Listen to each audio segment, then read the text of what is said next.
एक बड़ी पुरानी कहावत है, कहते हैं गरजने वाले अक्सर वर्षा नहीं करते हैं और बरसने वाले अक्सर गर्जा नहीं करते हैं। ऐसा ही कुछ इजराइल और लेबनान के बीच हो रहा है। अब तीसरे दिन इजराइल ने एक नया कांड कर दिया है लेबनान के अंदर, और वो भी तब जब नसरल्ला भाषण दे रहा था और उसके भाषण के बीच में ही बड़े खेल हो रहे। खैर, जहां एक तरफ ये सारा सीन चल रहा है, वहीं यूक्रेन विवाद में भारत फंसा है और भारत ने इस मामले में आखिरकार क्या जवाब दिया है, कौन है जो भारत के खिलाफ यहाँ पर चला रहा है चीजों को। जहां ये सब कुछ चल रहा है, वहीं इजराइल ने भारत के शेयर मार्केट में गजब का खेल किया है। जियोपॉलिटिक्स में बहुत कुछ चल रहा है। हमेशा की तरह CIS न्यूज नेटवर्क के इस एपिसोड में जानने को मिलेगा बहुत कुछ। आइए जानते हैं इन खबरों को विस्तार से। ऐसा है ना कि इजराइल ने ये जो दो चीजें की, पेजर वाली, वॉकी टॉकी वाली,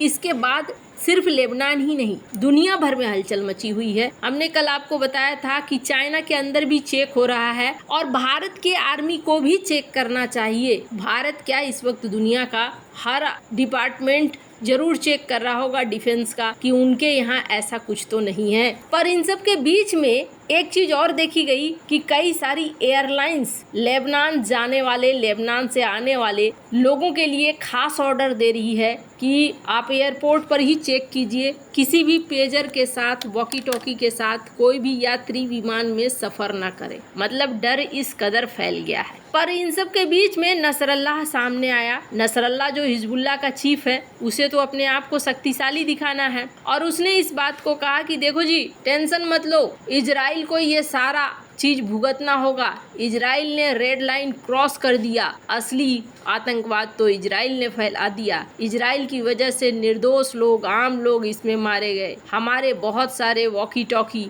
अभी भी गोदाम में थे, हमें ऊपर वाले ने बचा लिया क्योंकि गोदाम में पड़े हुए थे, वो बहुत को निष्क्रिय कर दिया गया था, जिसकी वजह से घायलों की संख्या, मौतों की संख्या कम हुई, वरना ये ज़्यादा हो सकती थी। इसका हम बदला चुकाएंगे। अभी ये भाषण दे ही रहा था कि पीछे से इजराइल ने क्या किया, लेबनान के अंदर 100 फाइटर जेट कथित तौर पर घुसे और इन्होंने 1000 ऐसे इलाकों पर रॉकेट दागे जहां पर कहा जा रहा है कि हिजबुल्लाह ने अपने हथियारों को समेट कर रखा हुआ था, जिनका वो इस्तेमाल करने वाले थे। और इस तरीके से लेबनान के अंदर एक महाविनाशक स्थिति पैदा हो गई है। ऐसा लगता है कि गाजा के बाद अब दूसरा नंबर लेबनान का है और हिजबुल्लाह के साथ इजराइल लड़ने के लिए पूरी तरीके से तैयार है। दरअसल इजराइल का कहना क्या है, इजराइल का सोच ये रहता है कि मैं इस चीज का इंतजार नहीं करूंगा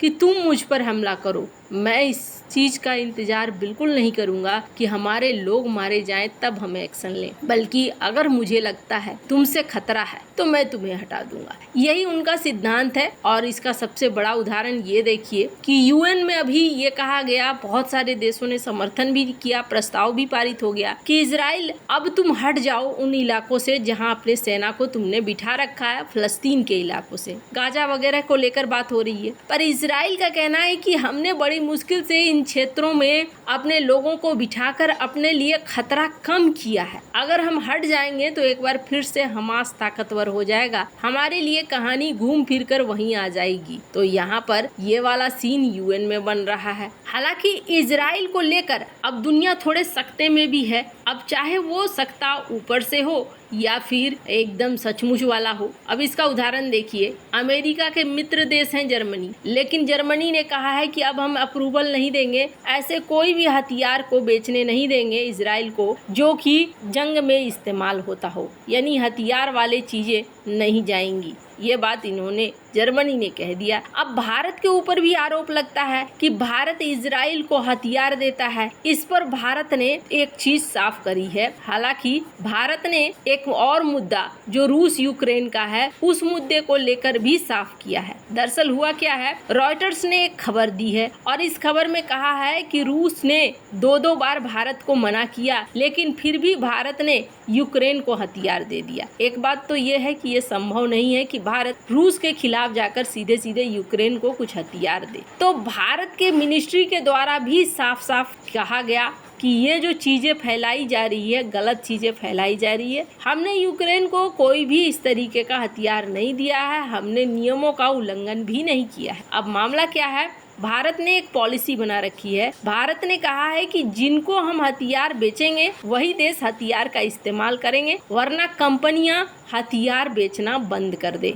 मतलब ये है कि कहा जा रहा है कि चेक रिपब्लिक और इटली ये 2 देश हैं जिन्होंने भारत से खूब गोला बारूद खरीदा था, और आज की डेट में क्या हो रहा है, ये देश वो गोला बारूद ट्रांसफर कर रहे हैं यूक्रेन को, जिसकी वजह से मेड इन इंडिया लिखा हुआ गोला बारूद यूक्रेन के सेना के हाथ में दिख रहा है। और इस चीज को पश्चिमी मीडिया भुना भी रहा है कि देखो भारत ने रूस की बात नहीं मानी और यूक्रेन को सप्लाई जारी रखा। भारत के फॉरेन मिनिस्ट्री ने इस बात को साफ किया। भारत की फॉरेन मिनिस्ट्री के अलावे और भी लोग हैं जो ये कह रहे हैं कि अगर भारतीय हथियारों की बात करें ना, तो यूक्रेन के पास भले तीसरे पक्ष से ही पहुंचे हों, लेकिन 1% से भी कम है। यानी भारत के हथियारों का इस युद्ध में कोई खास रोल नहीं है। पर यहाँ भारत ने अपना पक्ष साफ। वहीं इजराइल को लेकर भी स्क्रीन पर एक आर्टिकल देख सकते हैं। कहा गया कि भारत ने पॉलिसी शिफ्ट की है। भारत यहाँ पर इजराइल को लेकर भी कुछ ऐसा ही है कि हम आपको ऐसा कोई भी हथियार नहीं देंगे। ये बात तो बिल्कुल साफ है कि भारत ऐसा कोई भी हथियार इजराइल को नहीं देगा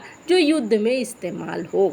हाँ, ये बात अलग है कि दोनों का जॉइंट प्रोडक्शन है और इजराइल का हक बनता है किसी चीज पर कॉन्ट्रैक्ट के आधार पर, नियमों के आधार पर, तब तो वो लेगा ही। अब इस बीच में एक और चीज देखने को मिल रही है, और वो चीज क्या देखने को मिल रही है कि इजराइल की वजह से भारत के शेयर मार्केट में अच्छी खासी बढ़त देखने को मिली, खास करके जो डिफेंस के स्टॉक हैं उसमें। अब आखिरकार इजराइल ने ऐसा क्या कर दिया, इजराइल ने एक भारतीय कंपनी को ऑर्डर दिया है, और ये ऑर्डर है 154-55 करोड़ रुपए का। और इसमें क्या मांग रहा है इजराइल, क्या गोला बारूद मांग रहा है? नहीं, इसमें गोला बारूद नहीं मांग रहा है, बल्कि रेडियो फ्रीक्वेंसी इलेक्ट्रॉनिक मॉड्यूल मांगा जा रहा है। दरअसल एल्टा सिस्टम लिमिटेड ये कंपनी बनाती है, इजराइल की कंपनी है, इंटेलिजेंस इलेक्ट्रॉनिक्स, जैसे कि sensors, radar, electronic warfare communication system वगैरह वगैरह। और इन्होंने भारत की defence manufacturing company DCX system से एक समझौता किया है, जिसके तहत इन्होंने 154 करोड़ का ऑर्डर दिया है। और इस ऑर्डर के बाद ये देखने को मिल रहा है कि भारत के शेयर मार्केट में जो डिफेंस के स्टॉक हैं, खुद इस